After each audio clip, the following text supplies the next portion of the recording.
नमस्कार। हम हमारे कंप्यूटर लिटरेसी प्रोग्राम की शुरुआत करने जा रहे हैं।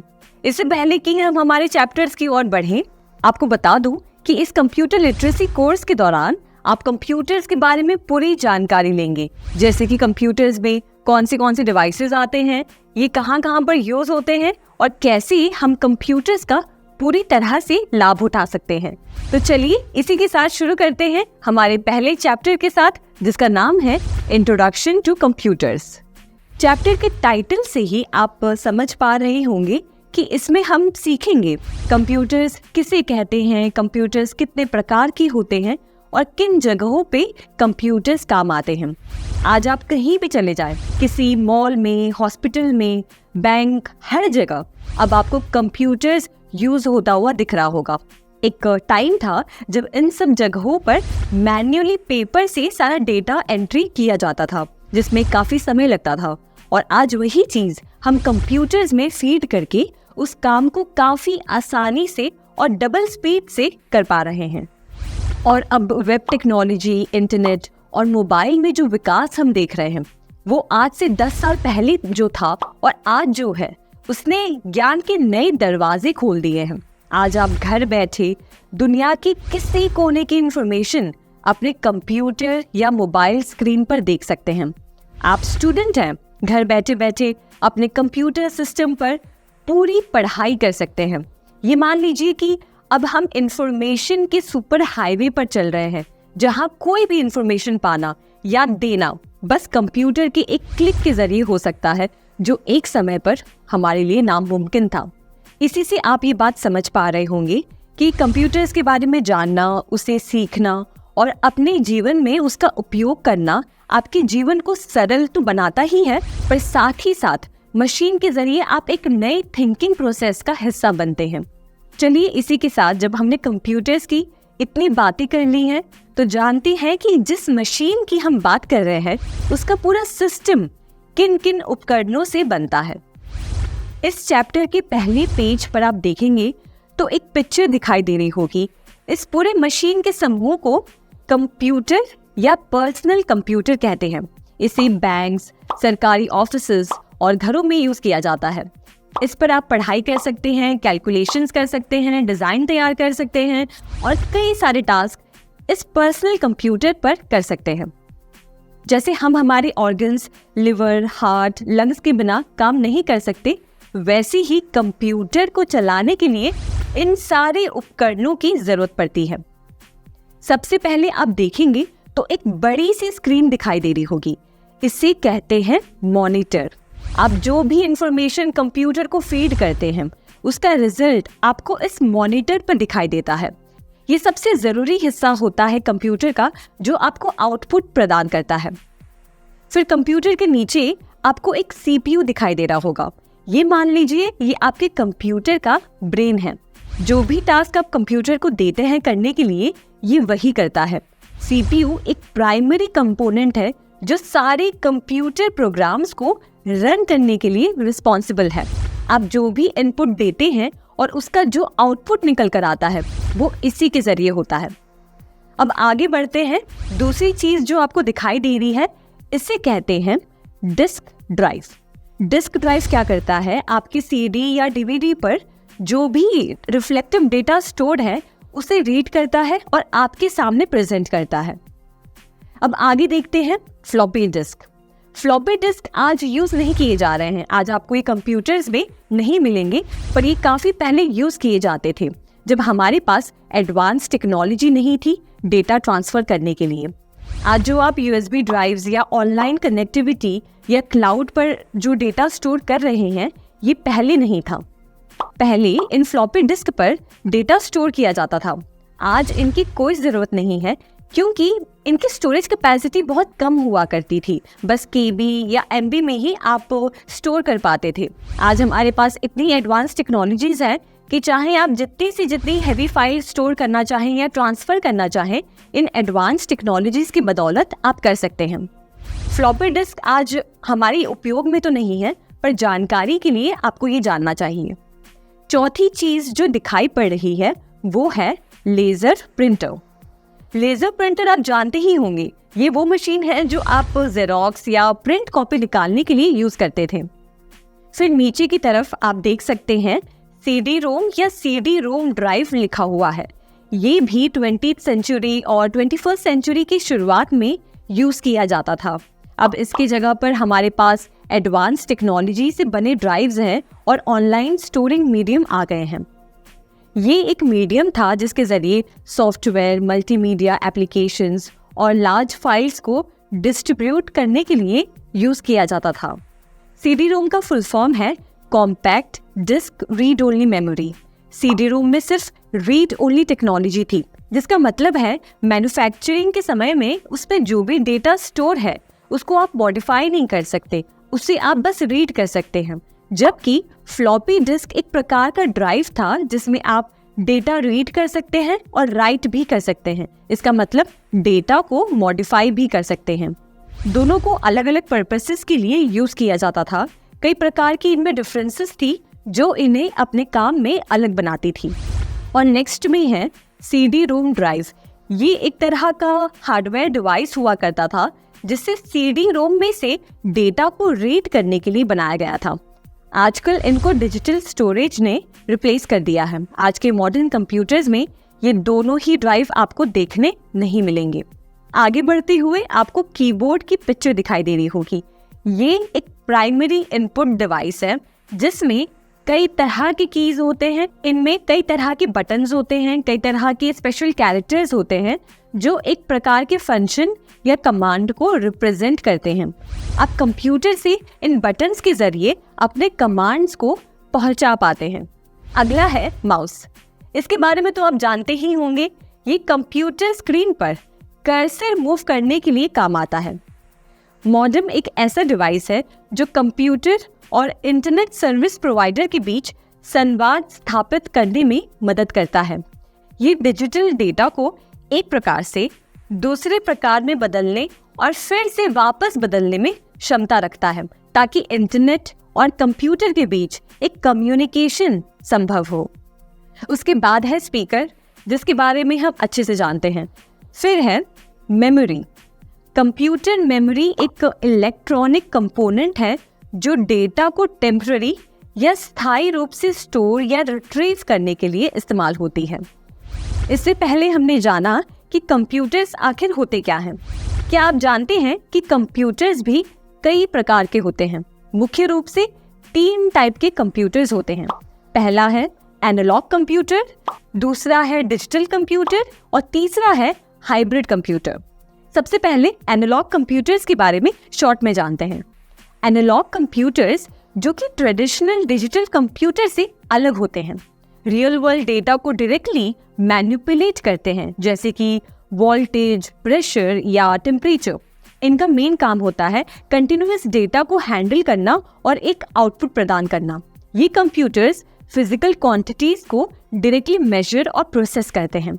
एग्जाम्पल के तौर पर आप ले सकते हैं एक थर्मोमीटर जो टेम्परेचर मेजर करता है, वो भी एक तरह का एनालॉग डिवाइस है। दूसरे एग्जाम्पल के तौर पर आप गाड़ी के स्पीडोमीटर को भी ले सकते हैं।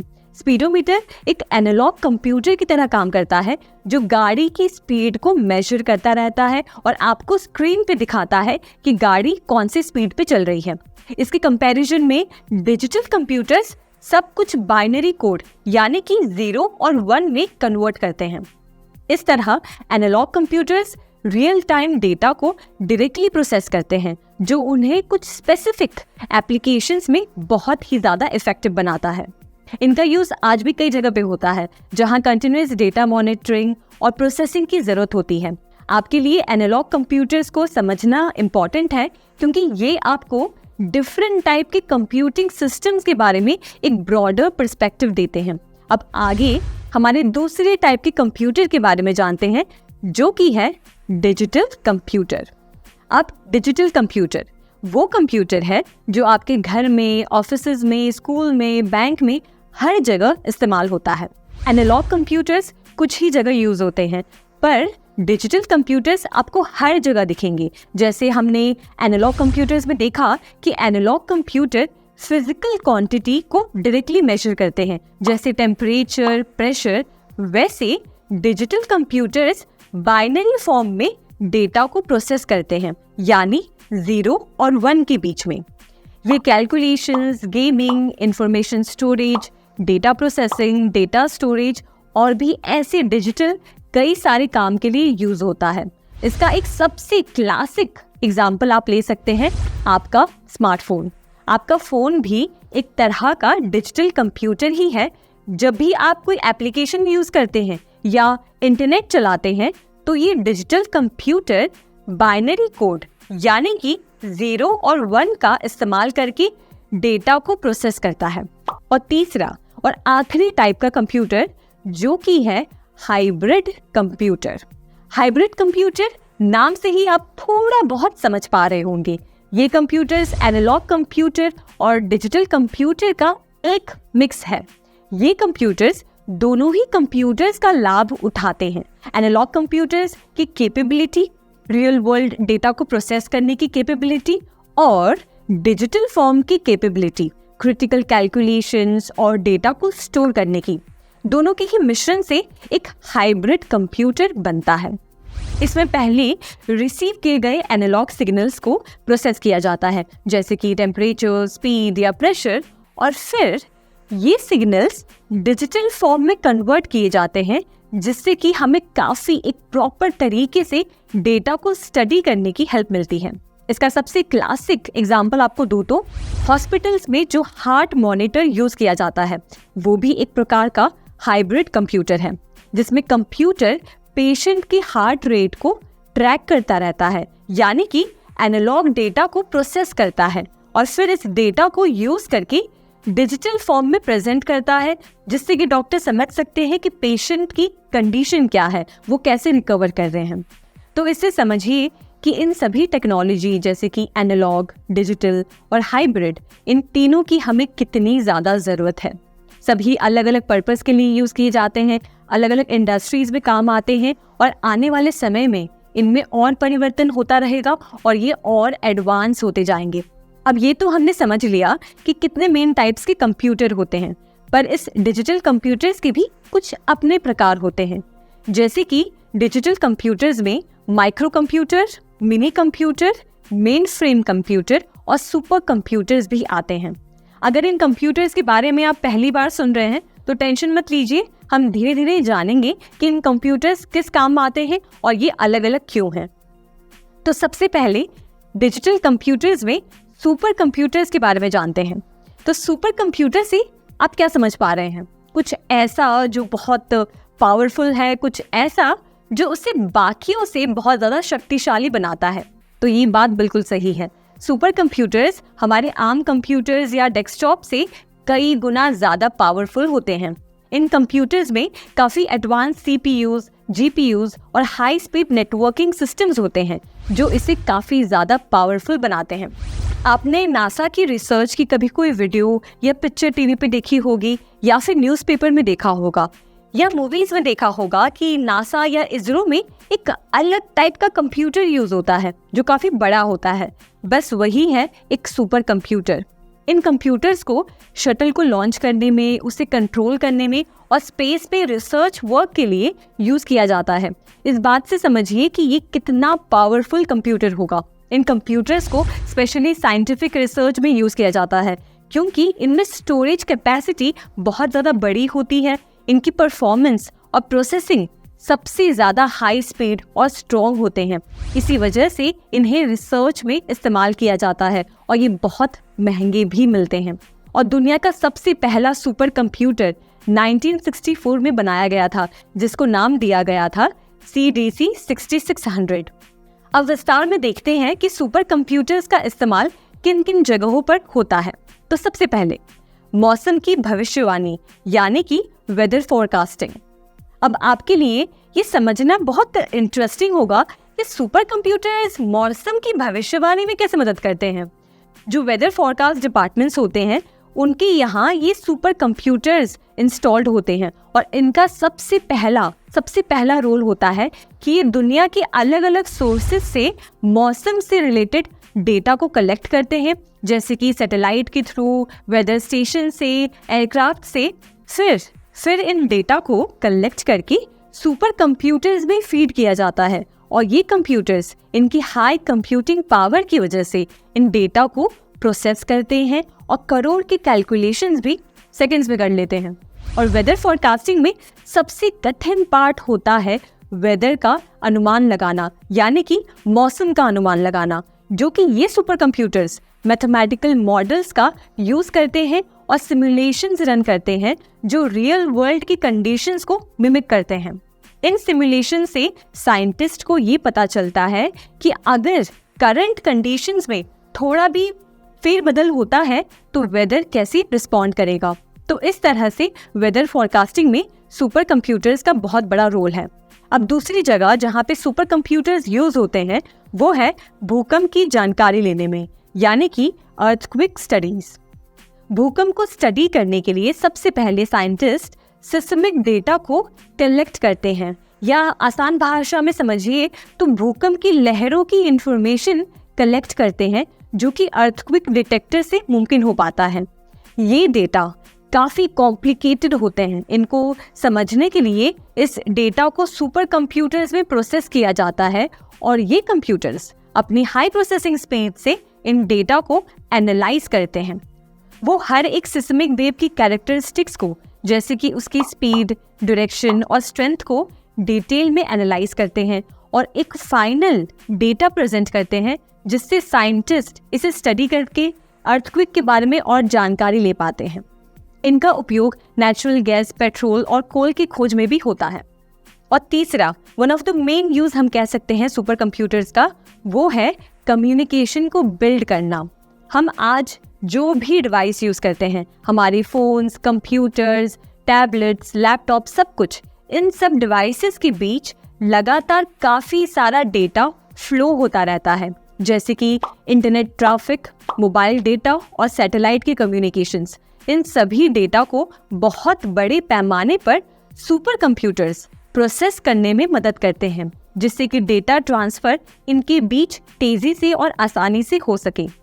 फिर ये नेटवर्क को और स्ट्रॉन्ग बनाने में हेल्प करते हैं, जिससे जो भी डेटा वो स्पीड से ट्रांसफ़र हो रहा है, इनके बीच में कोई भी प्रकार का डेटा लूज ना हो और नेटवर्क एकदम सेफ रहे। इन कंप्यूटर्स को जहाँ यूज़ किया जाता है, इन बातों से आप समझ पा रहे होंगे कि सुपर कंप्यूटर्स का कितना बड़ा रोल है हमारे समाज, साइंस और टेक्नोलॉजी के डेवलपमेंट के लिए। ये कंप्यूटर्स हथियारों के परीक्षण और न्यूक्लियर वेपन्स के प्रभाव को जानने में भी मदद करते हैं। बुक में आप पढ़ेंगे तो देखेंगे कि सुपर कंप्यूटर की एक पिक्चर दी गई है।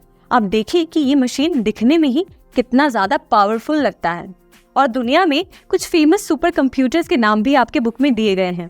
पहला है IBM Sequoia अमेरिका में, दूसरा फुजित्सु के कंप्यूटर जापान में और तीसरा परम सुपर कंप्यूटर भारत में। अब जानते हैं हमारे दूसरे टाइप के डिजिटल कंप्यूटर के बारे में, जिसे कहते हैं मेन फ्रेम कंप्यूटर। आसान भाषा में समझाऊं तो ये वो कंप्यूटर्स हैं जो कि बैंक्स, इंश्योरेंस कंपनीज और सरकारी दफ्तरों में देखने मिलेंगी। कुछ ऐसे पॉइंट्स हैं जो इनको खास बनाते हैं ताकि ये ऑफिस के कामों में इस्तेमाल किया जा सके। सबसे पहले ज्यादा क्वांटिटी में डेटा को ये हैंडल कर पाते हैं, जो कि बैंक्स और इंश्योरेंस कंपनीज में बहुत ज़्यादा ज़रूरत है। इन कंप्यूटर्स में हाई प्रोसेसिंग पावर होती है, जिसकी वजह से ये ज़्यादा कैपेसिटी वाले डेटा को स्टोर कर पाते हैं और कॉम्प्लेक्स कॉम्प्यूटेशंस काफ़ी आसानी से कर पाते हैं, जो कि बैंकिंग और इंश्योरेंस कंपनीज में काफ़ी ज़रूरी है। दूसरी चीज़, इन कंप्यूटर्स में डेटा स्टोरेज की कैपेसिटी काफ़ी ज़्यादा होती है। ये टेराबाइट्स या पेटाबाइट्स तक के डेटा को स्टोर कर पाते हैं। तीसरी चीज़, ये काफ़ी ज़्यादा सिक्योर्ड होते हैं। मेन फ्रेम कंप्यूटर्स को उनकी हाई सिक्योरिटी के लिए जाना जाता है। ये काफ़ी समय तक चल सकते हैं और इनमें सेंसिटिव डेटा लूज होने का रिस्क कम होता है और क्रैश होने के चांसेस भी कम होते हैं। और मेन फ्रेम कंप्यूटर्स पर आप एक साथ कई सारे टास्क परफॉर्म कर पाते हैं और इससे परफॉर्मेंस में कोई भी कमी नहीं होती। कुछ पॉपुलर मेन फ्रेम कंप्यूटर्स के नाम है फुजित्सु ICL VME और हिताची Z800। आप इनको इंटरनेट पर सर्च करके ज़रूर देखें कि कैसे दिखते हैं और आपको इनसे रिलेटेड और भी जानकारी मिलेगी।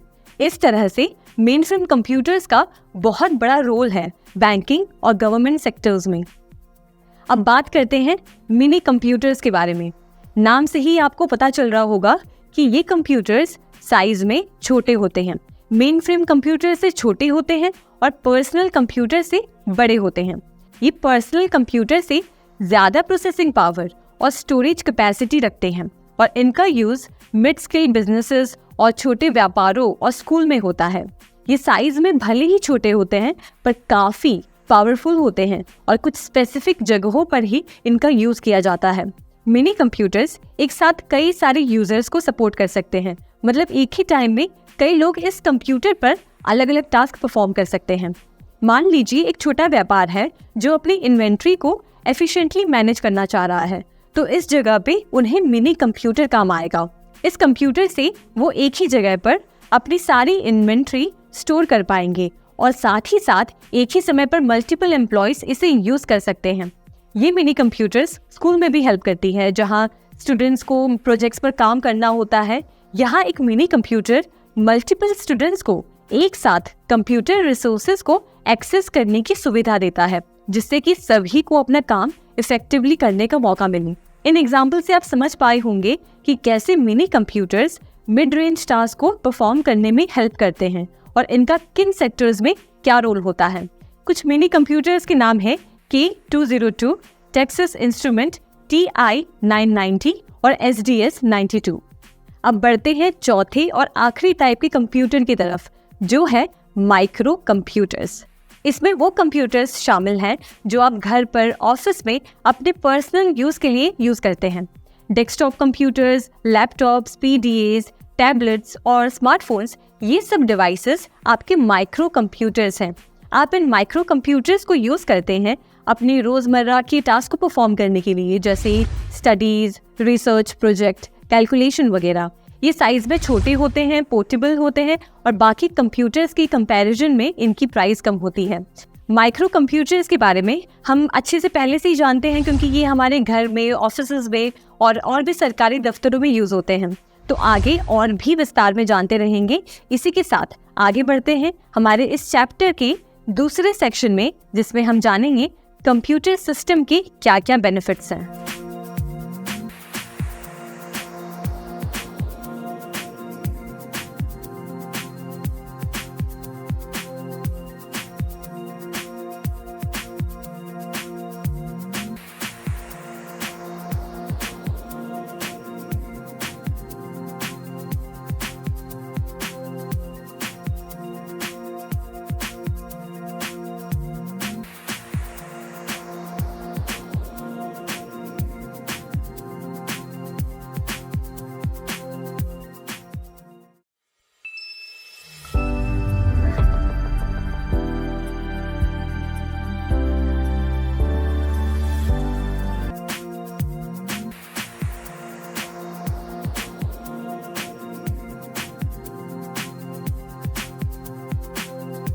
इससे पहले वाले सेक्शन में हमने देखा कि कितने टाइप के कंप्यूटर्स होते हैं, कैसे सभी अलग अलग पर्पसेस के लिए यूज किए जाते हैं।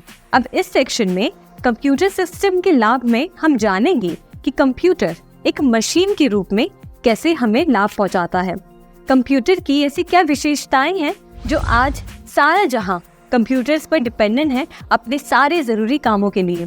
तो सबसे पहला फैक्टर है स्पीड। कंप्यूटर्स की सबसे बड़ी विशेषता है कि वो बहुत तेजी से कोई भी टास्क परफॉर्म कर सकते हैं।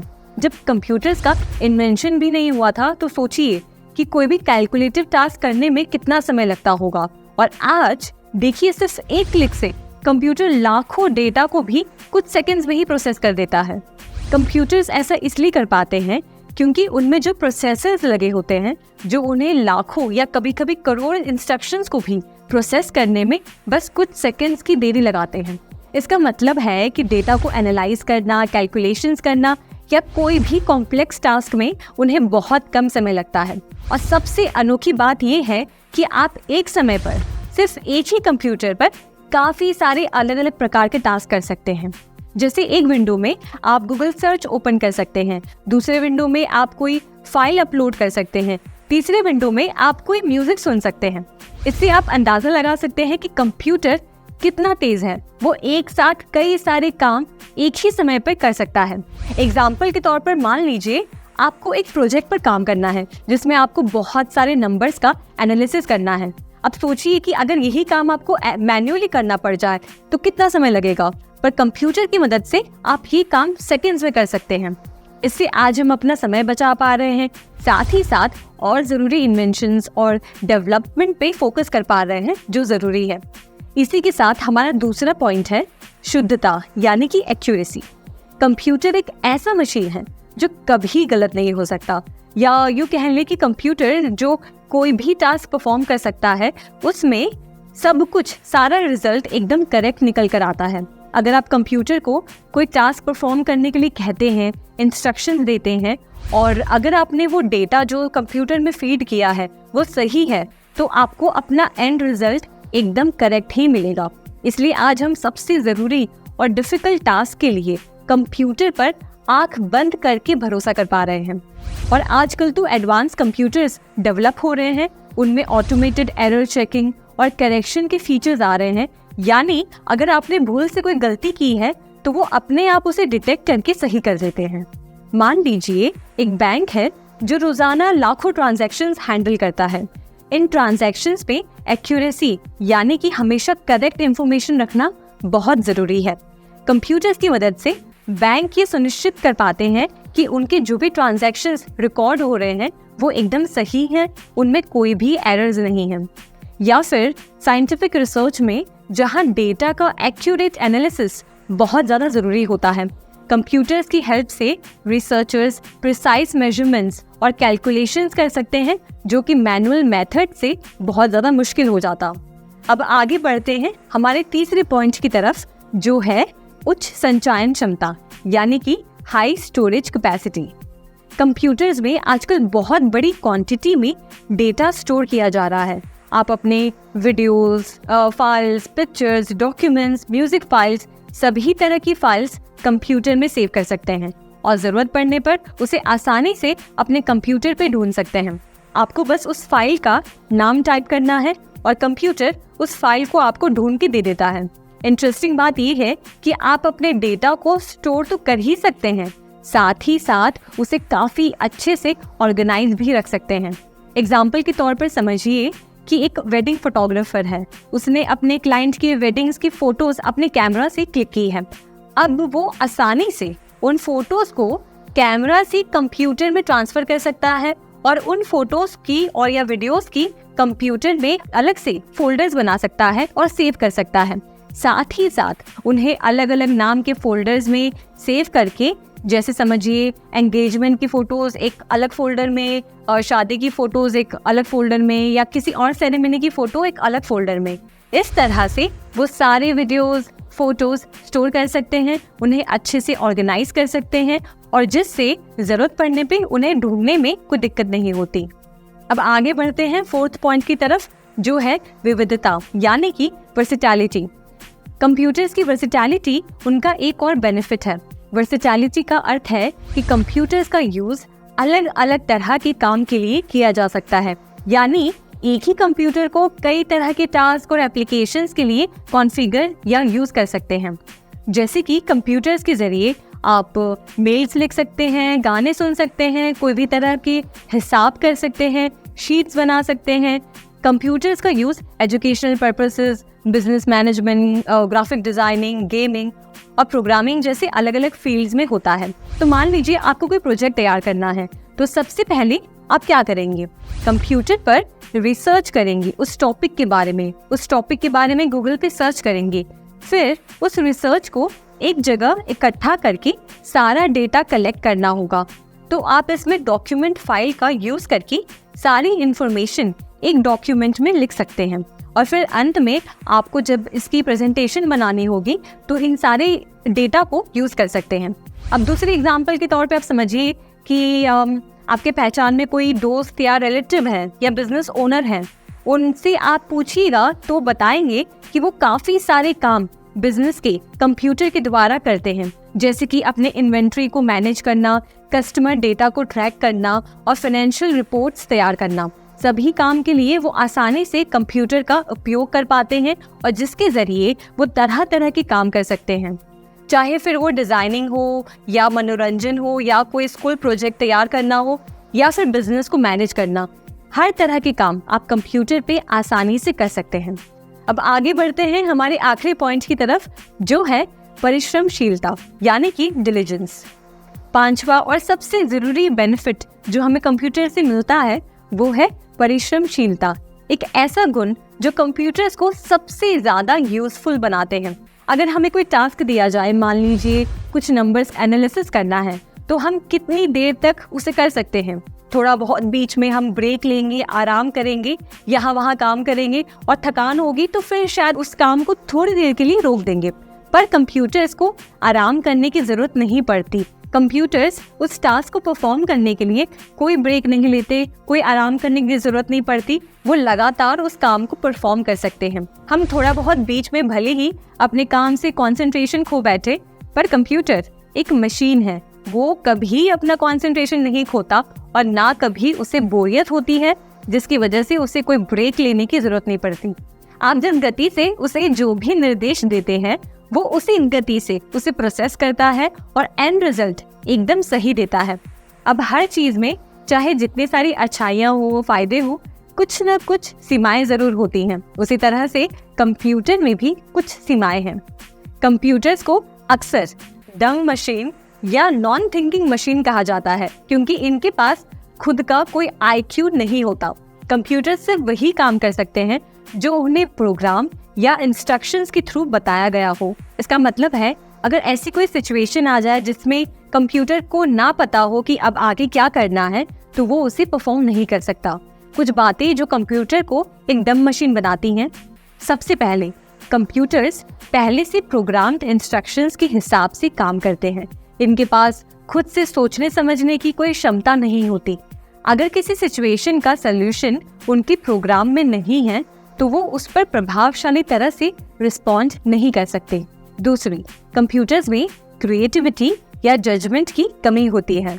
वो नए आइडियाज जनरेट नहीं कर सकती, किसी सिचुएशन को इंसान की तरह एनालाइज नहीं कर सकते। इनके डिसीजंस प्योरली लॉजिकल और फिक्स्ड एल्गोरिदम्स पर बेस्ड होते हैं।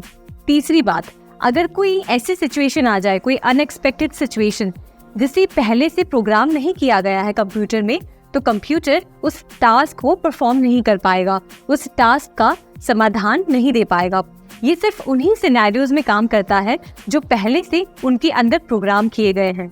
मान लीजिए एक लाइब्रेरी मैनेजमेंट सिस्टम है। अगर लाइब्रेरी में कोई ऐसी यूनिक सिचुएशन आती है, जैसे एक रेयर बुक का स्पेशल हैंडलिंग जो उस सिस्टम में प्रोग्राम नहीं किया गया है, तो कंप्यूटर उस सिचुएशन का समाधान नहीं कर सकता। या एक और एग्जांपल लेते हैं, एक रोबोटिक वैक्यूम क्लीनर का। ये क्लीनर प्रोग्राम्ड पार्ट्स और क्लीनिंग पैटर्न्स के हिसाब से काम करता है। अगर घर में कुछ अनएक्सपेक्टेड जैसी कोई चीज़ आ जाए या कोई बड़ा ऑब्स्टिकल या कुछ बिखरा हुआ लिक्विड हो, तो क्लीनर शायद उस सिचुएशन को ठीक से हैंडल नहीं कर पाएगा क्योंकि उसका एल्गोरिदम उस तरह के सिनेरियोज के लिए डिज़ाइन नहीं किया गया होता है। आजकल बहुत सी companies automated customer service systems का यूज़ करती हैं। ये सिस्टम्स प्री प्रोग्राम्ड रिस्पॉन्सेस से कंप्यूटर्स के क्वायरीज का जवाब देते हैं। लेकिन जब कस्टमर का सवाल या समस्या थोड़ा कॉम्प्लेक्स होता है, जिसे प्री डिफाइंड स्क्रिप्ट्स में कवर नहीं किया गया हो, तो सिस्टम असरदार जवाब नहीं दे पाता। यहाँ इंसानी कस्टमर सर्विस रिप्रेजेंटेटिव की जरूरत पड़ती है जो उस सिचुएशन को समझकर अच्छे से हैंडल कर सकते हैं। एजुकेशनल सॉफ्टवेयर भी एक तरह से उदाहरण है इस चीज का। ये प्रोग्राम्स स्टूडेंट्स को पढ़ाई में मदद करते हैं, लेकिन अगर स्टूडेंट कोई ऐसा सवाल पूछ ले जो प्रोग्राम में नहीं है, तो सॉफ्टवेयर उसका सही जवाब नहीं दे सकता। इस स्थिति में एक टीचर या ट्यूटर की जरूरत पड़ती है जो स्टूडेंट की समझ के हिसाब से समाधान प्रोवाइड कर सके। ये एग्जाम्पल्स दिखाते हैं कि कंप्यूटर्स चाहे कितने भी एडवांस्ड क्यों ना हो, उनमें सोचने समझने की क्षमता नहीं होती। वो प्रोग्राम्ड इंस्ट्रक्शंस के हिसाब से काम करते हैं। इसलिए जब कोई अनएक्सपेक्टेड या कॉम्प्लेक्स सिचुएशंस आते हैं तो इंसानी बुद्धि और समझ का उपयोग करना पड़ता है। आपके लिए ये समझना जरूरी है कि टेक्नोलॉजी की यूज में ह्यूमन ब्रेन और समझ को हमेशा आगे रखना चाहिए। टेक्नोलॉजी के डिसीजंस को ब्लाइंडली फॉलो नहीं करना चाहिए, बल्कि क्रिटिकल थिंकिंग और ह्यूमन जजमेंट का यूज करके उन डिसीजंस को गाइड करना चाहिए।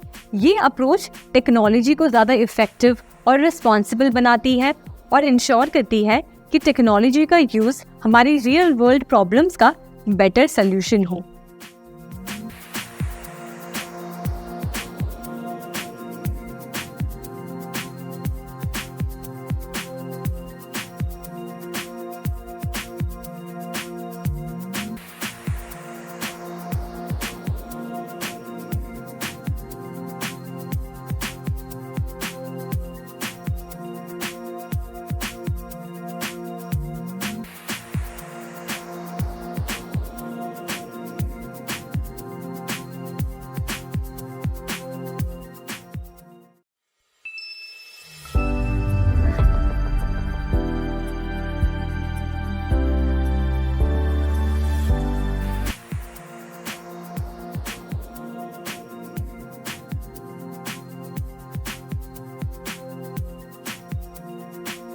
अब चैप्टर में आगे बढ़ते हुए हम हार्डवेयर और सॉफ्टवेयर के बारे में जानेंगे।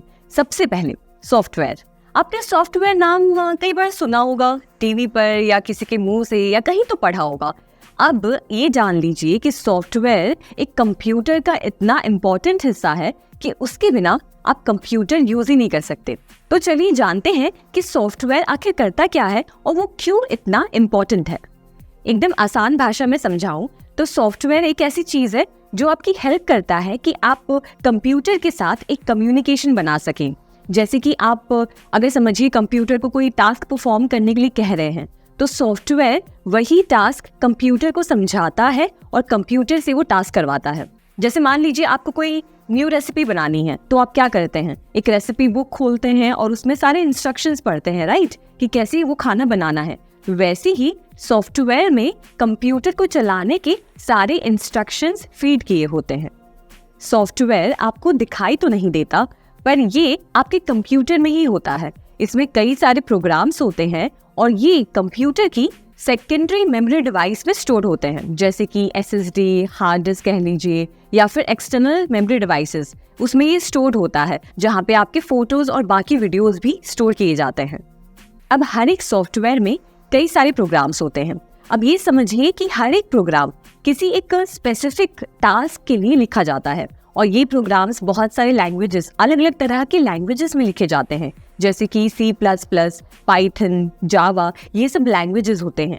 और ये सारे लैंग्वेजेस जैसे कि C++, जावा, पाइथन, इन सब के अपने रूल्स होते हैं, अपने खुद सिंटैक्स होते हैं, जिसको फॉलो करके ये प्रोग्राम्स लिखे जाते हैं। अब समझिए कि हर एक सॉफ्टवेयर एक स्पेसिफिक टास्क के लिए लिखा जाता है। समझिए आपको कंप्यूटर पे कोई डॉक्यूमेंट लिखनी है या फिर किसी को मेल भेजना है, तो ये सब आप किसके माध्यम से करते हैं, सॉफ्टवेयर के माध्यम से करते हैं। समझिए आपको डॉक्यूमेंट लिखना है तो आप अपने कंप्यूटर पे माइक्रोसॉफ्ट वर्ड को खोलेंगे और माइक्रोसॉफ्ट वर्ड पे आप डॉक्यूमेंट लिख सकते हैं, उसमें आप इमेजेस डाल सकते हैं और फिर उसी डॉक्यूमेंट को आप सेव कर सकते हैं और किसी को भी ट्रांसफर कर सकते हैं। अब मान लीजिए आपको कोई फोटो एडिट करनी है, तो फोटो एडिट करने के लिए आप फोटोशॉप का यूज करते हैं। तो ये सारे सॉफ्टवेयर्स हैं जो अलग अलग स्पेसिफिक टास्क, जैसे डॉक्यूमेंट लिखने के लिए, वीडियो एडिटिंग के लिए, इमेज एडिटिंग के लिए, गाने सुनने के लिए, कंप्यूटर के लिए बनाए गए हैं। अब आपने ये तो समझा कि सॉफ्टवेयर कंप्यूटर में कुछ ऐसे प्रोग्राम्स ऐड करता है जो आपके कंप्यूटर को यूज करने के लिए केपेबल बनाता है। पर अब सॉफ्टवेयर्स में भी दो तरह के सॉफ्टवेयर्स हैं। एक तो है सिस्टम सॉफ्टवेयर और दूसरा है एप्लीकेशन सॉफ्टवेयर। तो एप्लीकेशन सॉफ्टवेयर में हमने देखा कि माइक्रोसॉफ्ट वर्ड था, फोटोशॉप था, ये सारी एक स्पेसिफिक टास्क के लिए ये सॉफ्टवेयर्स बनाए गए हैं। और वैसे ही सिस्टम सॉफ्टवेयर जो है वो एक अलग तरह से काम करता है। तो आइए एक डिटेल तरीके से समझते हैं कि सिस्टम सॉफ्टवेयर आखिर किसे कहते हैं। तो सिस्टम सॉफ्टवेयर को आप इस तरीके से समझिए कि आपके पास एक कार है, तो कार में एक सबसे ज़रूरी चीज़ क्या होती है, इंजन, राइट। इंजन से ही हम कार चला पाते हैं। वैसे ही कंप्यूटर के लिए जो इंजन है वो है सिस्टम सॉफ्टवेयर। आपके कंप्यूटर में हमने देखे इससे पहले कि काफ़ी सारे पार्ट्स होते हैं। एक माउस होता है, एक कीबोर्ड होता है, CPU होता है, फिर स्टोरेज डिवाइस होता है और प्रिंटर होता है। ये सारी चीज़ें जब कंप्यूटर के साथ मिलकर जुड़ती हैं तो उसके बीच में एक कम्युनिकेशन का एक, आप समझिए, एक साधन सिस्टम सॉफ्टवेयर बनाता है। सिस्टम सॉफ्टवेयर आपके माउस को, आपके कीबोर्ड को कंप्यूटर के साथ सिंक करके उससे काम करवाता है। और आप सबसे पहले जब कंप्यूटर ओपन करते हैं तो जो आपके सामने खुलता है वो कंप्यूटर का सिस्टम सॉफ्टवेयर है। अब सिस्टम सॉफ्टवेयर में भी कई तरह के कंपोनेंट्स आते हैं, तो आइए डिटेल में देखते हैं कि सिस्टम सॉफ्टवेयर में आखिर कितने तरह के कंपोनेंट्स हैं। तो सबसे पहला सिस्टम सॉफ्टवेयर है ऑपरेटिंग सिस्टम। ऑपरेटिंग सिस्टम यानी कि ओएस भी आप कह सकते हैं, आपके कंप्यूटर्स के दिमाग की तरह काम करता है। जैसे हमारा दिमाग हमारे बॉडी के पार्ट्स को इंस्ट्रक्ट करता रहता है कि अभी खाना खाना है, अभी पानी पीना है, अभी चलना है, वैसे ही ऑपरेटिंग सिस्टम को आप कंप्यूटर का दिमाग मान के चल सकते हैं। ऑपरेटिंग सिस्टम कंप्यूटर से वो सारे काम करवाता है जो आप उसे इंस्ट्रक्ट करते हैं। ऑपरेटिंग सिस्टम एक ऐसा सॉफ्टवेयर है जो आपके कंप्यूटर के हार्डवेयर यानी कि उसके फिजिकल पार्ट्स और आपके सॉफ्टवेयर एप्लीकेशंस के बीच एक कड़ी का काम करता है। जैसे एग्जाम्पल के तौर पर आप समझिए कि आप अपने कंप्यूटर पर कोई म्यूजिक प्ले करना चाहते हैं। अब म्यूजिक सुनने के लिए आप अपने कंप्यूटर पर म्यूजिक फाइल को ओपन करेंगे और म्यूजिक को प्ले करेंगे। ये सारे इंस्ट्रक्शंस ऑपरेटिंग सिस्टम के जरिए कंप्यूटर तक पहुंचता है, जिससे कंप्यूटर अपने स्पीकर से आपके लिए म्यूजिक प्ले करता है। जब आप कोई डॉक्यूमेंट लिखते हैं या इंटरनेट पर कोई रिसर्च करते हैं या गेम खेलते हैं, ये सब ऑपरेटिंग सिस्टम की मदद से आप कर पाते हैं। ओएस आपकी कमांड्स को समझता है, आपने उसे जो भी इंस्ट्रक्शंस दिए हैं, और वो हार्डवेयर तक पहुंचाता है ताकि हार्डवेयर उस काम को कर सके। अब इस चीज में हार्डवेयर क्या था? जब हमने म्यूजिक सुना तो हमारा जो स्पीकर था वो एक तरह से हार्डवेयर था। कुछ फेमस ऑपरेटिंग सिस्टम्स हैं जैसे कि विंडोज, जो आपको बहुत सारे पर्सनल कंप्यूटर्स पे देखने मिलते हैं। आपके कंप्यूटर पे भी शायद आप विंडोज यूज कर रहे होंगे। वैसे ही एप्पल कंप्यूटर्स में मैक ओएस यूज होता है, और लिनक्स भी एक तरह का ऑपरेटिंग सॉफ्टवेयर है जो कि एक ओपन सोर्स ऑपरेटिंग सॉफ्टवेयर है। और ऐसे ही आपके स्मार्टफोन्स में, आपके मोबाइल फोन्स में भी ऑपरेटिंग सॉफ्टवेयर्स होते हैं, जैसे एंड्रॉयड जो ज़्यादातर नॉन एप्पल स्मार्टफोन्स पर चलते हैं, और iOS जो एप्पल के आईफोन्स पर चलते हैं। अब हम ऑपरेटिंग सिस्टम के एक और ज़रूरी कंपोनेंट पे चर्चा करेंगे, यूटिलिटीज़। तो चलिए यूटिलिटीज़ के बारे में और उनके इम्पोर्टेंस को समझते हैं।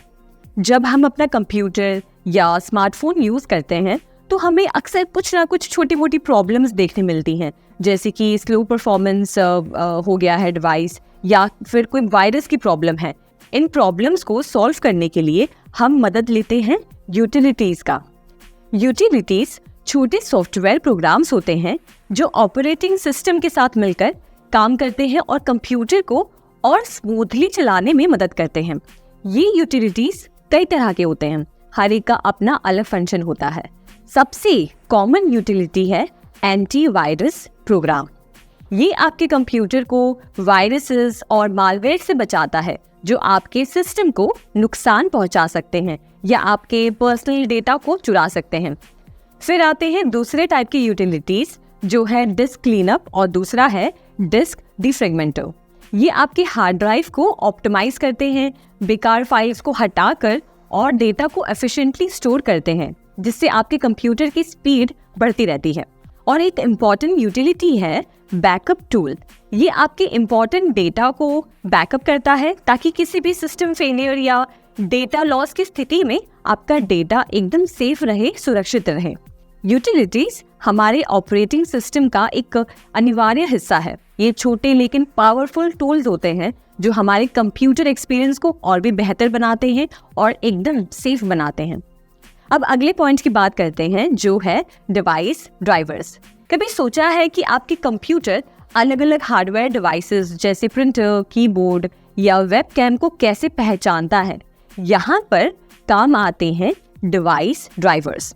डिवाइस ड्राइवर्स छोटे सॉफ्टवेयर प्रोग्राम्स होते हैं जो आपके कंप्यूटर के ऑपरेटिंग सिस्टम को बताते हैं कि कैसे नए हार्डवेयर डिवाइसेस के साथ कम्युनिकेट करना है।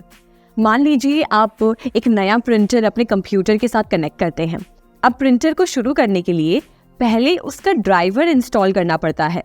ये ड्राइवर सॉफ्टवेयर आपके कंप्यूटर को बताता है कि प्रिंटर को कैसे कंट्रोल करना है, कैसे प्रिंट कमांड को प्रोसेस करना है और कैसे आउटपुट जनरेट करना है। एक और उदाहरण है, जब आप अपने कंप्यूटर पे एक नया ग्राफिक्स कार्ड लगाते हैं, स्पेशली अगर आप गेमिंग या ग्राफिक डिजाइनिंग करते हैं। इसके लिए ग्राफिक कार्ड्स का ड्राइवर इंस्टॉल करना बहुत ज़रूरी होता है। ये ड्राइवर आपके कंप्यूटर को ग्राफिक कार्ड के फंक्शंस को समझाने और उसको बेस्ट यूज करने में बहुत हेल्प करता है। ये छोटे लेकिन पावरफुल सॉफ्टवेयर हमारे हार्डवेयर और ऑपरेटिंग सिस्टम के बीच का एक ब्रिज बनाते हैं और इंश्योर करते हैं कि सब कुछ सही से काम कर रहा है। अब आगे बढ़ते हैं हमारे अगले पॉइंट की तरफ, जो है सर्वर्स। एक सर्वर बेसिकली एक पावरफुल कंप्यूटर या कंप्यूटर नेटवर्क है जो डेटा स्टोर करता है और दूसरे कंप्यूटर्स यानी क्लाइंट्स को सर्विस प्रोवाइड करता है। ये सर्विसेज कई प्रकार की हो सकती हैं, जैसे वेब पेजेस दिखाना, ईमेल्स प्रोसेस करना या फिर फाइल्स को ही स्टोर करना। मान लीजिए जब आप कोई वेबसाइट देखते हैं तो आप असल में एक वेब सर्वर से जुड़ रहे होते हैं। वेब सर्वर वो कंप्यूटर होता है जहां वेबसाइट का सारा डेटा स्टोर होता है। जब आप वेबसाइट का URL एंटर करते हैं तो आपका कंप्यूटर उस सर्वर से कनेक्ट होता है और वेबसाइट को लोड करता है। एक और एग्जांपल के तौर पे समझिए, एक ईमेल सर्वर। जब आप कोई ईमेल भेजते हैं या उसको रिसीव करते हैं तो ये सारा जो भी काम होता है, रिसीव करना या सेंड करना, ये सारा ईमेल सर्वर के माध्यम से होता है। ईमेल सर्वर आपके और रिसीवर के बीच में ईमेल मैसेजेस को ट्रांसफर करता है। और फिर आते हैं फाइल सर्वर्स, जो स्पेशली कंपनीज में यूज होते हैं। ये सर्वर्स कंपनीज के डेटा और डॉक्यूमेंट्स और दूसरे फाइल्स को स्टोर और मैनेज करते हैं ताकि एम्प्लॉयज आसानी से उन तक पहुंच सके। अब ये तो हमने जाना सिस्टम सॉफ्टवेयर के बारे में, जिसमें operating system, utilities, device drivers और सर्वर्स आते हैं। ये सारे सॉफ्टवेयर्स सिस्टम सॉफ्टवेयर का हिस्सा है। अब हम दूसरे टाइप के सॉफ्टवेयर्स के बारे में जानेंगे, जो है एप्लीकेशन सॉफ्टवेयर। एप्लीकेशन सॉफ्टवेयर एक ऐसे तरह का सॉफ्टवेयर है जिसे स्पेशली कंप्यूटर पर स्पेशल टास्क परफॉर्म करने के लिए बनाया गया है। एप्लीकेशन सॉफ्टवेयर को एंड यूजर प्रोग्राम के नाम से भी जानते हैं। इससे पहले जो हमने सिस्टम सॉफ्टवेयर के बारे में पढ़ा, उससे एप्लीकेशन सॉफ्टवेयर काफी अलग है। सिस्टम सॉफ्टवेयर कंप्यूटर को चलाते हैं, यानी कि उस मशीन में एक तरह से जान भरते हैं। अगर सिस्टम सॉफ्टवेयर नहीं होते तो एक कंप्यूटर मशीन काम ही नहीं कर पाता। उसे काम करने के लिए सिस्टम सॉफ्टवेयर की जरूरत पड़ती है, जबकि एप्लीकेशन सॉफ्टवेयर थोड़ा अलग है। एप्लीकेशन सॉफ्टवेयर की जब हम बात करें तो ये वो सॉफ्टवेयर्स हैं जो कंप्यूटर पर अलग अलग टूल्स प्रोवाइड करते हैं, जिससे हम अलग अलग तरह की टास्क परफॉर्म कर सकें। मान लीजिए अगर मैं आपको कहूँ कि आपको एक टॉपिक पर रिसर्च करनी है, तो आप क्या करेंगे? एक डॉक्यूमेंट खोलेंगे और उसमें सारा रिसर्च वर्क या जो भी आप सर्च कर रहे हैं उसे टाइप करेंगे। तो इस जगह पे जो आप टूल यूज करेंगे वो एक एप्लीकेशन सॉफ्टवेयर होगा। एप्लीकेशन सॉफ्टवेयर का एक एग्जांपल है माइक्रोसॉफ्ट वर्ड, जो हमें हेल्प करता है डॉक्यूमेंट्स प्रिपेयर करने के लिए। अब दूसरे एग्जांपल की बात करें तो मान लीजिए आपको इंटरनेट पर कुछ सर्च करना है। आप कंप्यूटर ओपन करेंगे और गूगल पर सर्च करेंगे, राइट? तो इसमें गूगल एक तरह का एप्लीकेशन सॉफ्टवेयर ही है। अगर आपको वीडियो एडिटिंग करनी है तो उसके लिए आप एक दूसरे प्रकार का एप्लीकेशन सॉफ्टवेयर ओपन करेंगे। वैसे ही अगर कोई शीट बनानी है तो उसके लिए आप अलग सॉफ्टवेयर यूज करेंगे। और ऐसे में ये सारे टूल्स जो भी आप यूज कर रहे हैं वो एक तरह से एप्लीकेशन सॉफ्टवेयर है। और ऐसे कई सारे सॉफ्टवेयर्स हैं जो अलग अलग पर्पसेस के लिए बनाए गए हैं और ये हमारी लाइफ को और भी आसान बनाते हैं। अब ये सॉफ्टवेयर्स हर तरह के फील्ड में इस्तेमाल होते हैं और हाँ, हर तरह के लोग इन्हें यूज करते हैं। जैसे आपका कोई फ्रेंड होगा जो किसी बिजनेस को चला रहा होगा, वो भी किसी ना किसी तरह का एप्लीकेशन सॉफ्टवेयर जरूर यूज कर रहा होगा। जैसे माइक्रोसॉफ्ट एक्सेल पर वो अपनी दुकान की इन्वेंट्री बनाता होगा। आपको कोई और दोस्त होगा जो एक ग्राफिक डिजाइनर होगा, तो वो फोटोशॉप का यूज करता होगा फोटोज को एडिट करने के लिए, तो वो भी एक तरह का एप्लीकेशन सॉफ्टवेयर है। आपको इस बात से काफी हैरानी होगी कि अगर मैं कहूँ कि आपके आसपास चाहे कोई भी चीज है, कहीं ना कहीं उन चीजों को बनाने या उसकी मार्केटिंग में एक तरह का एप्लीकेशन सॉफ्टवेयर ही यूज किया गया है। अब मेरी ही पहचान में हमारी एक फ्रेंड है जो एक कंटेंट क्रिएटर हैं। वो फैशन और लाइफस्टाइल के ऊपर इंस्टाग्राम रील्स बनाती हैं। अब उनका देखिए कि वो कैसे सॉफ्टवेयर का यूज़ करती हैं। कंटेंट की स्क्रिप्ट लिखने के लिए वो माइक्रोसॉफ्ट वर्ड का इस्तेमाल करती हैं, जो कि एक तरह का एप्लीकेशन सॉफ्टवेयर है। फिर उस टॉपिक पे रिसर्च करने के लिए वो गूगल का इस्तेमाल करती हैं, जो कि एक एप्लीकेशन सॉफ्टवेयर है, या अन्य किसी टूल का जैसे मोजिला, फायरफॉक्स या सफारी। एक बार उनका जब कंटेंट शूट हो जाता है तो उस कंटेंट को एडिट करने के लिए, यानी कि वीडियो एडिटिंग के लिए, वो एडोब प्रीमियर प्रो का यूज़ करती हैं। इसमें आप जितने भी टूल्स का नाम सुने वो सारे ही एप्लीकेशन सॉफ्टवेयर्स हैं। तो इससे समझिए कि एप्लीकेशन सॉफ्टवेयर्स कितने सारे अलग अलग प्रकार के टास्क के लिए यूज़ किया जाता है। मेरे ख्याल से अभी तक आप समझ गए होंगे कि एप्लीकेशन सॉफ्टवेयर किसे कहते हैं और उन्हें किस पर्पस के लिए यूज़ किया जाता है। Business, education, medical science, banking, industries, हर तरह के काम के लिए इन सॉफ्टवेयर्स का इस्तेमाल किया जाता है। मेडिकल स्टोर्स पर भी आपको जो प्रिंटेड बिल मिलती है वो भी एक सॉफ्टवेयर के माध्यम से ही तैयार किया जाता है। हमने अब सिस्टम सॉफ्टवेयर और एप्लीकेशन सॉफ्टवेयर के बारे में अच्छे से जान लिया है। अब थोड़ा इन दोनों ही टाइप के सॉफ्टवेयर्स को कंपेयर करते हैं और देखते हैं कि इन दोनों में क्या क्या बातें अलग हैं। तो पहला डिफरेंस जो सिस्टम सॉफ्टवेयर और एप्लीकेशन सॉफ्टवेयर के बीच में है कि सिस्टम सॉफ्टवेयर कंप्यूटर को काम करने के लिए सक्षम बनाते हैं, वहीं एप्लीकेशन सॉफ्टवेयर कुछ यूजर्स को अलग अलग एप्लीकेशन के जरिए डॉक्यूमेंट्स को क्रिएट करने का एक प्लेटफॉर्म देते हैं। दूसरा डिफरेंस, सिस्टम सॉफ्टवेयर के बिना कंप्यूटर काम नहीं कर सकता, तो आपके कंप्यूटर में सिस्टम सॉफ्टवेयर का होना बहुत ज़रूरी है।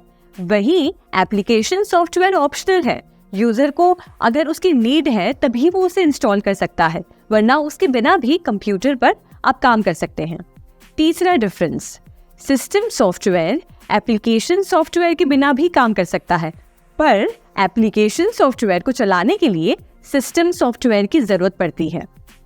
चौथा और आखिरी difference, system software application software को रन करने के लिए एक ज़रूरी एनवायरनमेंट प्रोवाइड करते हैं, वहीं एप्लीकेशन सॉफ्टवेयर यूज़र को एक स्पेसिफिक टास्क परफॉर्म करने के लिए सही एनवायरनमेंट प्रोवाइड करते हैं। अब जैसे हमने देखा कि सॉफ्टवेयर कंप्यूटर का सिस्टम होता है जिसमें सारी एप्लीकेशंस और टूल्स होते हैं जिससे हम कंप्यूटर पर अलग अलग टास्क परफॉर्म कर सकते हैं, वैसे ही कंप्यूटर का दूसरा हिस्सा है जिसे कहते हैं हार्डवेयर। तो आइए हार्डवेयर के बारे में विस्तार में जानते हैं। सोचिए, अगर आपका कंप्यूटर एक इंसान है तो उसका शरीर उसका हार्डवेयर होगा, बिल्कुल वैसे ही जैसे हमारे शरीर के अलग अलग अंग होते हैं, वैसे ही कंप्यूटर का भी एक हार्डवेयर होता है। तो हार्डवेयर कंप्यूटर के उन हिस्सों को कहते हैं जिन्हें आप देख सकते हैं, टच कर सकते हैं, जैसे कि keyboard, mouse, printer, monitor, extension cable, switches. ये सब कंप्यूटर के हार्डवेयर कंपोनेंट्स हैं। हमने जैसे सॉफ्टवेयर में पढ़ा कि हम सॉफ्टवेयर को देख नहीं सकते, फील नहीं कर सकते, पर वो हमारे कंप्यूटर के अंदर फिट होता है, वैसे ही हार्डवेयर कंपोनेंट्स सारे ही विजिबल होते हैं, इन्हें हम देख सकते हैं, टच कर सकते हैं। अब इन हार्डवेयर कंपोनेंट्स को भी अलग अलग कैटेगरीज में डिवाइड किया गया है। जैसे एक है input device, output device, storage device, processing device, और हार्डवेयर कंपोनेंट्स में एक और तरह के डिवाइसेस होते हैं जिन्हें कहते हैं पेरिफेरल डिवाइसेस।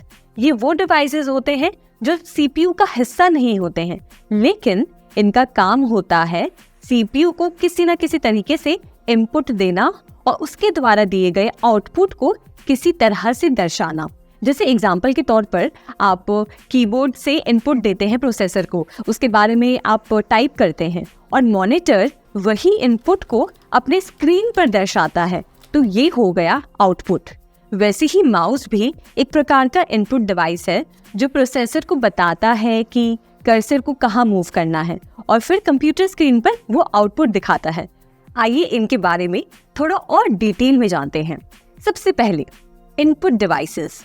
जैसे कि हमने देखा कि इनपुट डिवाइसेस इनपुट देने का काम करते हैं। ये आपसे इंफॉर्मेशन लेकर उस इंफॉर्मेशन को इलेक्ट्रिक सिग्नल्स में कन्वर्ट करते हैं और फिर प्रोसेसर तक पहुंचाते हैं, जिससे प्रोसेसर आपकी दी गई इंफॉर्मेशन को परफॉर्म कर सके। एग्जाम्पल के तौर पर आप अगर कंप्यूटर पर गेम्स खेलते हैं तो आप माउस को मूव करके प्रोसेसर को इनपुट देते हैं, जिससे फिर स्क्रीन पर माउस पॉइंटर भी मूव करता है। अब आउटपुट डिवाइसेस के बारे में जानते हैं। सिंपल शब्दों में आउटपुट डिवाइस कंप्यूटर सिस्टम से इंफॉर्मेशन लेकर उसे ऐसे फॉर्म में कन्वर्ट करता है जिसे हम इंसान उसे समझ सकते हैं।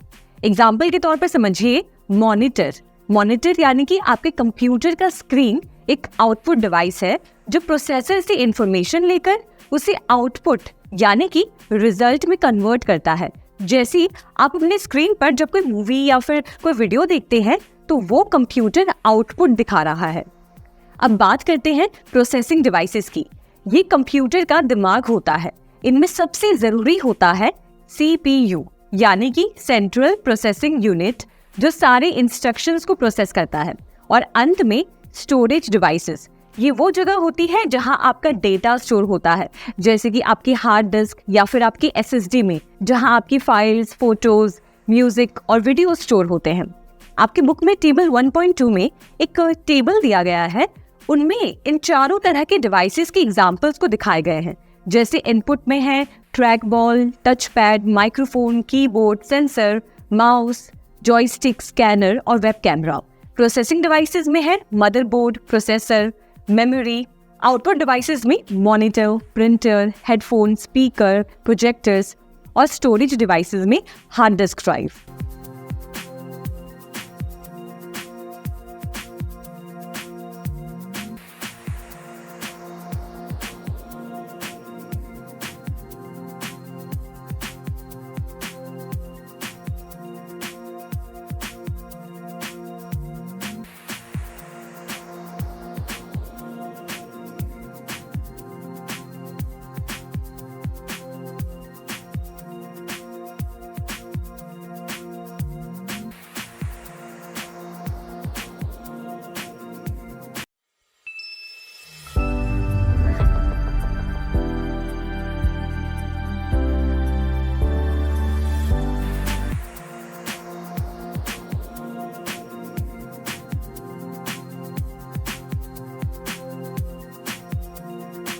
कंप्यूटर किस तरह से अलग अलग जगहों में काम आता है। सबसे पहले घर में कंप्यूटर का उपयोग। पहला पॉइंट, स्कूली बच्चों के लिए होमवर्क। अगर आप स्कूल या कॉलेज में हैं तो आप हर तरह के स्कूल के प्रोजेक्ट्स के लिए कंप्यूटर का यूज जरूर कर रहे होंगे, चाहे किसी टॉपिक पर रिसर्च करना हो या किसी टॉपिक पर पावर पॉइंट प्रेजेंटेशन बनानी हो या पढ़ाई करनी हो। हर तरह से कंप्यूटर आजकल की एजुकेशन सिस्टम का एक बहुत इम्पोर्टेंट हिस्सा बन गया है। मैं आज जब अपने छोटे भाई बहनों को देखती हूँ जो स्कूल में हैं, तब सोचती हूँ कि उनका एजुकेशन सिस्टम कैसे पूरी तरीके से आज कंप्यूटर्स पर डिपेंडेंट है। और लॉकडाउन के समय में चाहे कोई स्कूल का बच्चा हो या कॉलेज का बच्चा, हम सब जानते हैं कि सब कोई ऑनलाइन क्लासेस पे डिपेंडेंट थे और ऑनलाइन क्लासेस के लिए वो कंप्यूटर यूज़ करते थे या मोबाइल फ़ोन्स यूज़ करते थे। दूसरा पॉइंट है एंटरटेनमेंट। दूसरी चीज़ जहाँ हमारे घरों में कंप्यूटर बहुत ही ज़ोरों शोरों से यूज़ होता है वो है मनोरंजन के लिए। अब इसके बारे में मुझे ज़्यादा बात करने की ज़रूरत नहीं है, क्योंकि हम सब जानते हैं कि मनोरंजन के लिए हम कंप्यूटर का किस तरीके से उपयोग करते हैं। म्यूज़िक सुनने के लिए, गेम्स खेलने के लिए, मूवीज़ देखने के लिए, हर तरह के मनोरंजन के लिए हम एक मशीन का यूज़ करते हैं जो है कंप्यूटर। तीसरा पॉइंट है सोशल मीडिया। शायद ही हम में से कोई ऐसा होगा जो आज सोशल मीडिया पर ना हो। अगर ट्विटर पर अकाउंट नहीं है तो इंस्टाग्राम पर होगा, इंस्टाग्राम पर नहीं है तो फेसबुक पर ज़रूर होगा। और आज चाहे दुनिया में किसी से भी कनेक्ट करना हो, आपको बस अपना फ़ोन खोलना है और फ्रेंड रिक्वेस्ट भेजनी है या तो फिर अपने कंप्यूटर पर लॉगिन कर सोशल मीडिया अकाउंट्स यूज़ करने हैं। आज इतना आसान है। चौथा और आखिरी पॉइंट है नॉलेज।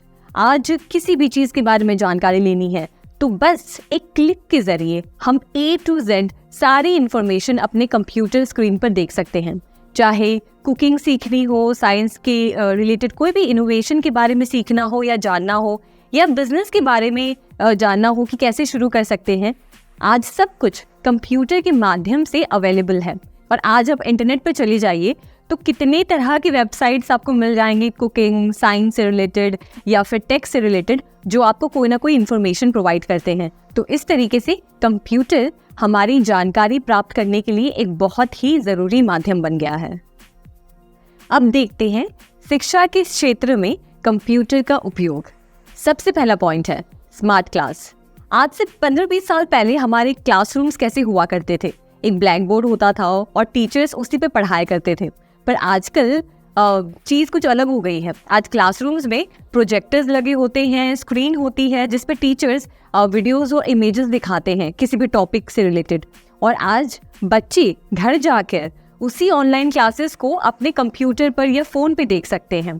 तो समझिए कि इस स्मार्ट क्लास के माध्यम से, कंप्यूटर के माध्यम से आज एजुकेशन सिस्टम कितना आसान हो गया है। बच्चे किसी भी टॉपिक को बहुत ही एक एंटरटेनिंग तरीके से समझ सकते हैं। दूसरा पॉइंट है ऑनलाइन एजुकेशन। आप अभी मुझे अपने कंप्यूटर या फ़ोन के स्क्रीन पर इस ऑनलाइन कोर्स को देख रहे हैं, ये भी एक ऑनलाइन एजुकेशन है। समझिए कि अगर कंप्यूटर्स ना होते तो कोई भी कोर्स प्राप्त करना, कोई भी कॉलेज की डिग्री या ऑनलाइन कोर्स करना पॉसिबल ही नहीं हो पाता। अगर आप किसी ऐसे शहर में रहते हैं या कोई ऐसे गांव में रहते हैं जहां अच्छे स्कूल्स नहीं हैं, अच्छे कॉलेजेस नहीं हैं, तो शायद आपको अपने घर से दूर जाना पड़ता, या शायद आप उतनी अच्छी एजुकेशन सिस्टम का हिस्सा नहीं बन पाते। पर आज इस कंप्यूटर की वजह से कहीं पे भी घर बैठे आप कोई भी कोर्स कर सकते हैं, कोई भी पढ़ाई कर सकते हैं, सिर्फ और सिर्फ इस कंप्यूटर के आविष्कार की वजह से। आज लाखों बच्चे इन ऑनलाइन क्लासेस के माध्यम से घर बैठे कोई भी कोर्स कर पा रहे हैं। अब आपको ही देखिए, आप चाहे जो चैप्टर खोल लें या कोई भी पॉइंट के बारे में आप पढ़ना चाहते हैं, तो आपके पास सारी जो कोर्सेज हैं वो ऑनलाइन अवेलेबल है। तो इतना आसान कर दिया है कंप्यूटर ने एजुकेशन सिस्टम को। तीसरा पॉइंट है डिजिटल लाइब्रेरी। स्कूल बुक्स और अन्य सारी किताबें अब डिजिटल फॉर्म में कन्वर्ट हो गई हैं, जिससे कोई भी और कभी भी उसे पढ़ सकता है। आपके लाइब्रेरी में भी जो मैगजीन्स हैं, आर्टिकल्स और हर प्रकार के जर्नल्स अब हमें ऑनलाइन मिल जाते हैं। और आप लाइब्रेरी जाएंगे तो वहाँ भी पाएंगे कि बुक्स वहाँ पर कंप्यूटर के जरिए ही मैनेज हो रहे हैं। किसी बुक इशू किया गया है, उसका नाम, कब की गई है वो डेट, और कब लौटानी है, वो सारा डेटा अब कंप्यूटर में स्टोर किया जाता है। अब देखते हैं कंप्यूटर का बिजनेस में उपयोग। चाहे आप किसी भी बिजनेस का नाम लें, Amazon, मिंत्रा या आपके घर के पास वाला कोई भी लोकल ग्रोसरी स्टोर, कंप्यूटर्स हर जगह हर बिजनेस में इस्तेमाल हो रहा है। आइए कुछ पॉइंट्स के जरिए समझते हैं कि बिजनेस में ये कंप्यूटर्स कैसे काम करते हैं और कैसे बिजनेसेस की हेल्प करते हैं। सबसे पहले संचार यानी कम्युनिकेशन। क्या आपने कभी कोई ऑनलाइन सामान ऑर्डर किया है? आई एम श्योर आपने किया होगा। और कभी अगर उस प्रोडक्ट में कोई डिफेक्ट होता है तो आप क्या करते हैं? कस्टमर सर्विस में कॉल करते हैं, राइट? यही है कंप्यूटर का एक यूसेज बिजनेसेस में। कस्टमर डायरेक्टली सेलर से बात कर सकते हैं, अपने सजेशंस दे सकते हैं, और अगर प्रोडक्ट में कोई दिक्कत होती है तो आसानी से उस इशू को सॉल्व किया जा सकता है। इसी पहलू पर आज सारे बिजनेसेस काम कर रहे हैं। आपके प्रोडक्ट को लेकर कोई भी शिकायत हो या कोई भी परेशानी हो, आप डायरेक्टली बिजनेसेस को मेल भेज सकते हैं, आप अपनी बात उन्हें लिख सकते हैं, उनसे कॉल पर कनेक्ट कर सकते हैं, और एक रिलेशनशिप भी इससे कस्टमर और बिजनेसेस के बीच में भी बिल्ड होता है। अगर आप अभी कोई जॉब कर रहे हैं तो इजीली अपने मैनेजर के साथ कनेक्ट कर सकते हैं मीटिंग्स के लिए या कोई भी डिस्कशन के लिए। इससे बिजनेसेस, ऑफिसेस के वर्क कल्चर को काफ़ी स्मूथ बना दिया है। अब हर काम के लिए बिना किसी परेशानी से इजीली कम्युनिकेशन इकोसिस्टम को हम और स्ट्रॉन्ग बना पा रहे हैं। कंपनीज गूगल मीट, स्काइप पर मीटिंग्स अरेंज करती हैं, जिससे हर एम्प्लॉय कहीं से भी अटेंड कर सकता है और काम का नुकसान नहीं होता है। ऐसे और भी एरियाज में कंप्यूटर कम्युनिकेशन को सुधार रहा है। दूसरा पॉइंट, सेल्स और मार्केटिंग। एक बड़े बिजनेस की बात करें और या एक छोटे बिजनेस की बात करें, उनके प्लान्स को अप्लाई करने में कंप्यूटर एक बहुत ही इम्पोर्टेंट भूमिका प्ले करता है। सेल्स को ट्रैक करने के लिए अलग अलग टूल्स आज मार्केट में हैं, जिन टूल्स पर इजीली आप अपने सेल्स की रिकॉर्ड रख सकते हैं और पूरे सेल्स वर्कफोर्स को मैनेज भी कर सकते हैं। वेबसाइट बनाना, अपने बिजनेस के डिजिटल एड्स क्रिएट करना, सब कुछ आप कंप्यूटर पे कर सकते हैं। आपके भी फ्रेंड सर्कल या रिलेटिव में कोई होगा जिनका बिजनेस ऑनलाइन हर जगह सेटअप है। उनकी एड्स फेसबुक पे, इंस्टाग्राम पर चल रहे होंगे, जिसकी वजह से वो इतने कंपटीशन में भी हजारों लोगों तक अपने प्रोडक्ट को पहुंचा पा रहे हैं, उसकी जानकारी शेयर कर पा रहे हैं। ई कॉमर्स बिजनेस ऐसे ही ग्रो हुआ है। हम आज दुकानों पर जाकर शायद कम शॉपिंग कर रहे हैं। आज बिजनेसेस और ग्राहक दोनों ही ऑनलाइन अवेलेबल हैं और इससे सोसाइटी को बहुत फायदा हुआ है। घर बैठे आप अपनी मनपसंद चीज ऑर्डर कर सकते हैं और वो प्रोडक्ट आपके घर पे डिलीवर हो जाता है। ये सारा सिस्टम कंप्यूटर पर ही बिल्ट है। प्रोडक्ट डिजाइन बनाने से लेकर marketing, sales, after sale services सारा एक मशीन पर हैंडल हो सकता है। और बात करें डिजिटल मार्केटिंग की, तो ये बस टीवी, रेडियो या फोन पर नहीं हो रहा है, पर आपके इंटरनेट पर भी, जैसे आप इंस्टाग्राम पे देखते हैं, फेसबुक पर देखते हैं, उसके माध्यम से भी डिजिटल मार्केटिंग एकदम सही से हो पा रहा है। जैसे कि एग्जाम्पल के तौर पर affiliate marketing, display advertising, email marketing, search marketing, social media, social networking, game advertising और वीडियो एडवर्टाइजिंग। तीसरा पॉइंट है मानव संसाधन, यानी कि ह्यूमन रिसोर्सेज। कंप्यूटर्स की दुनिया में ह्यूमन रिसोर्सेज या एचआर का क्षेत्र एक ऐसा एरिया है जहां टेक्नोलॉजी ने कमाल का बदलाव किया है। सबसे बड़ा गेम चेंजर है यहाँ ERP, यानी कि एंटरप्राइज रिसोर्स प्लानिंग सॉफ्टवेयर। सोचिए, एक बड़ी कंपनी है जिसमें हजारों एम्प्लॉयज हैं। अब इन सभी का डेटा जैसे कि पेरोल, रिक्रूटमेंट, अप्रेजल या टैक्सेस मैनेज करने का एक बड़ा टास्क होता है। यहाँ ERP सिस्टम की एंट्री होती है। ये एक पावरफुल टूल है जो सारे HR रिलेटेड टास्क को एक ही जगह पर परफॉर्म करता है। मान लीजिए एक नई वैकेंसी आती है। ERP सिस्टम रिक्रूटमेंट प्रोसेस को स्ट्रीमलाइन करता है और कैंडिडेट्स को ट्रैक करता है।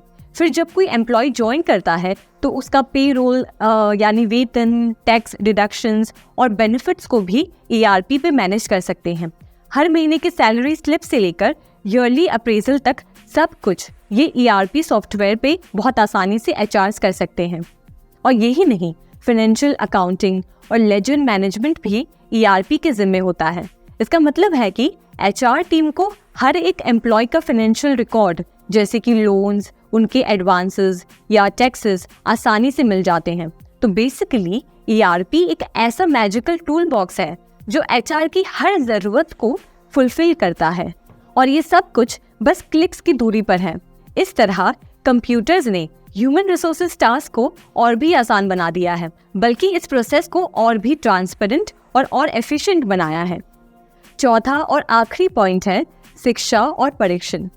अब हम एजुकेशन और ट्रेनिंग की बात करते हैं तो कंप्यूटर्स ने इस क्षेत्र में एक क्रांति सी ला दी है, खास तौर पर बिजनेसेस में। आज के समय में कंपनीज अपने एम्प्लॉयज को अपस्किल और रिस्किल करने के लिए कंप्यूटर्स का इस्तेमाल करते हैं और इसमें टेक्नोलॉजी एक बड़ा हाथ है। एक क्लासिक एग्जाम्पल है ऑनलाइन लर्निंग प्लेटफॉर्म्स का उपयोग। मान लीजिए एक कंपनी ने एक नया सॉफ्टवेयर इम्प्लीमेंट किया है और अब उन्हें अपने एम्प्लॉयज को इस सॉफ्टवेयर के उपयोग के बारे में ट्रेन करना है। यहाँ पर कंप्यूटर्स के थ्रू ऑनलाइन कोर्सेज और ट्यूटोरियल्स का यूज करके एम्प्लॉयज को आसानी से और इफेक्टिवली ट्रेन किया जा सकता है। उदाहरण के लिए प्लेटफॉर्म्स जैसे यूडेमी या कोर्सेरा पर डाइवर्स रेंज के कोर्सेज अवेलेबल होते हैं जो स्पेसिफिक स्किल्स और सॉफ्टवेयर एप्लीकेशंस पर फोकस करते हैं। और फिर वर्चुअल रियलिटी यानी कि VR और ऑगमेंटेड रियलिटी यानी कि AR बेस्ड ट्रेनिंग, ये एक और इनोवेटिव तरीका है जहां कंप्यूटर्स को इस्तेमाल करके एम्प्लॉयज को एक इमर्सिव लर्निंग एक्सपीरियंस दिया जाता है। मान लीजिए एक मैन्युफैक्चरिंग कंपनी अपने एम्प्लॉयज को मशीनरी के ऑपरेशन के बारे में ट्रेन करना चाहती है। VR टेक्नोलॉजी की मदद से एम्प्लॉयज एक वर्चुअल एनवायरनमेंट में मशीनरी को ऑपरेट करने का अनुभव ले सकते हैं बिना रियल मशीनरी को छुए। और हम वेबिनार और वीडियो कॉन्फ्रेंसिंग टूल्स को तो भूल ही नहीं सकते। जब फेस टू फेस ट्रेनिंग संभव नहीं होती तो कंपनीज Zoom या Microsoft Teams जैसे टूल्स का इस्तेमाल करके उस ट्रेनिंग पर्पस या ट्रेनिंग सेशंस को कंडक्ट करते हैं। इससे एम्प्लॉयज कहीं भी कभी भी ट्रेनिंग सेशंस में पार्टिसिपेट कर सकते हैं। तो यूँ समझिए कि कंप्यूटर्स ने एजुकेशन और ट्रेनिंग के तरीके को बदल दिया है। अब कंपनीज के पास अपने एम्प्लॉयज़ को ज़्यादा इफेक्टिवली और एफिशिएंटली ट्रेन करने के लिए नए नए टूल्स और रिसोर्सेज हैं जो कि कंप्यूटर्स और इंटरनेट की बदौलत ही संभव हुआ है।